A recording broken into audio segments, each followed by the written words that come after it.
The time is just gone 6 minutes to 10. We continue as the final interview this morning, taking a look at Wits University, celebrating 100 years of excellence.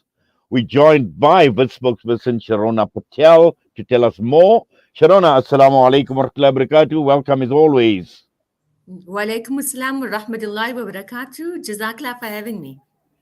Well, I'm sure this is quite a defining moment for you and everybody else that is associated with WITS because this is a university, this is an institution that has made a formidable impact on society over a period of 100 years. And I think was it the deputy or vice chancellor who made this comment saying that this is a national treasure, Sharona.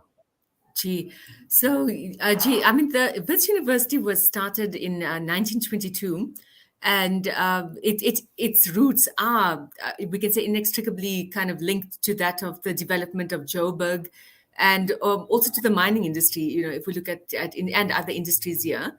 So initially, they didn't want a university in Johannesburg. I think they just wanted one in Cape Town and in Pretoria.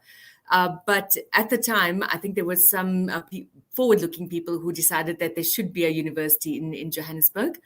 So Wits was founded in, I think it was in around 1896 or so in Kimberley as a school of mines. And then it was reopened here in Johannesburg in 1922. Now, Wits sometimes is associated with protests, and this was the case 100 years ago as well. So Wits was meant to open on the 4th of March, 1922, but there was the Rand revolt at the time, and there were miners striking. And so the opening was postponed to the 4th of October.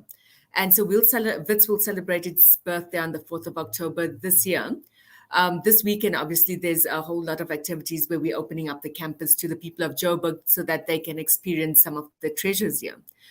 What I can say, though, is that for this year, we're also running a kind of a big centenary campaign, which is also a big fundraising campaign, which is to raise 3 billion Rand for research, infrastructure, teaching and learning, and for students, especially students in the missing middle.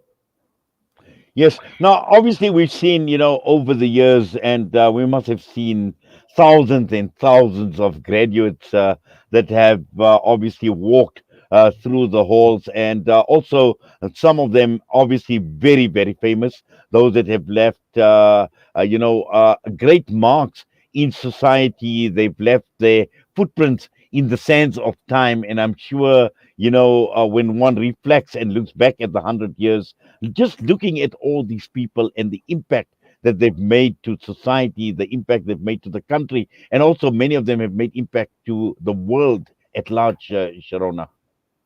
Gee, so look, there are about 200,000 graduates that have come through Wits. We call them, I mean, there's also many Witsis who came to Wits but who didn't graduate. And some of them would be people like former President Nelson Mandela, Nadine Gordimer. We've had Ahmed Kathrada. We've had people like Sir Sidney Kentridge. We've had people like or the 4 Nobel Prize winners, came from here, Aaron Klug, etc. So people from medicine to politics, there've been many people who've made an impact here. If you look at politics, at the time Mandela was here, it's here where he met George Bezos, where it's here where Firoz Kachalia was on campus, and he's now just been appointed to lead the entity that will look at corruption in the country and how we can curtail that. And he'll tell you about some of his experiences here during apartheid as well, when the apartheid police, for example, would raid the campus because there were anti-resistance movements here. Now, some people did have a good experience here. Some people didn't have a good experience, especially during apartheid. So if we look at Wits's history in that regard, it started as an open university, and in fact, was open to, some Black people attended. In fact, the first Black person at Wits was Professor Benedict Velakazi, and he was here in the 1930s already. Again, it was an unequal society, and it remained open till around the 1940s. And that's when apartheid, kind of came in 1948 onwards. And it was during that time that there was a lot of clampdowns on the number of Indian, colored, and black students who could come here. So that was the one. And then I think we saw through the 70s, 80s, in the 80s in particular, lots of raids on campuses, lots of people rising up, particularly black, Indian and colored people rising up during the 1980s and the 1990s. There are many people, I think many of the Salam Media listeners who can identify with the Black Student Society or with the Muslim Students Association, who's also made a big impact at Wits over many years. Yes. Now, also, it served its purpose when we're talking about going back to the 80s and the 90s, and now in the 21st century, obviously presenting a lot more challenges. We're talking about the environment. There are issues like climate change, inequality, the pandemic that we've just gone through, and I'm sure, economy. These are now the new challenges of the 21st century, and I'm sure, this gives Wits University as an institution the opportunity to now start addressing these challenges. And I'm sure you are already doing it, Shirona.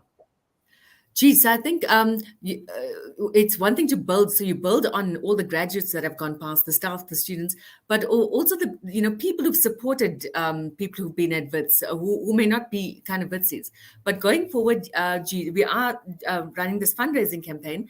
But some of our future priorities are exactly that. It's dealing with the challenges of inequality, poverty, unemployment. It's trying to reinvigorate our economy and developing the high-level skills to take the economy forward. It's creating new knowledge and new research that will advance us as humanity and as society. And definitely better healthcare for all. I think is one of our key pillars, as is digital transformation, looking after our national treasures, etc. So we do stand on the shoulders of people who've been here, but also looking forward to the future, so that this institution can benefit future generations to come. Um, uh, this weekend, we're opening up our campuses. And so if anyone in Johannesburg wants to come through, we're opening up our museums at no cost, free to the public. You can come with your family to check out a show at the planetarium, visit the art museum. There's a Yebo Khocha show going on. Come have a picnic here. There's a soccer match if anyone wants to come through on Saturday, Wits Legends versus Pirate Legends. So all of this is on our website.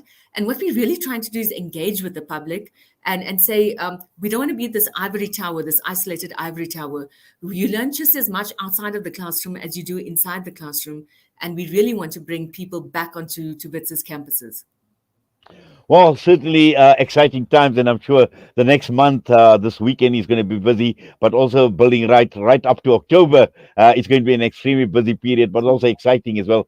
Sharona, we certainly do appreciate you taking time out, sharing what you have with us, and really, I'm inspired. I'm inspired from what I've just heard, and clearly, a legacy, great institution like Wits, and I'm sure this legacy is going to last for a lot more, many more decades. You and I will be gone from this world, but that legacy will still continue. Gee, I think universities, libraries, museums, these tend to stay. I think when all of us are gone, political parties come and go, governments come and go. I mean, I was just listening to your conversation about COPE earlier. All of these things come and go, but I think it's our institutions of knowledge and learning are the ones that remain. So inshallah, yeah, to another 100 years that Well, benefits humanity and society for good. inshallah. I mean, Jazakallah once again, Sharona. Assalamu alaikum wa rahmatullahi wa barakatuh. Wa alaikum assalam wa rahmatullahi wa barakatuh.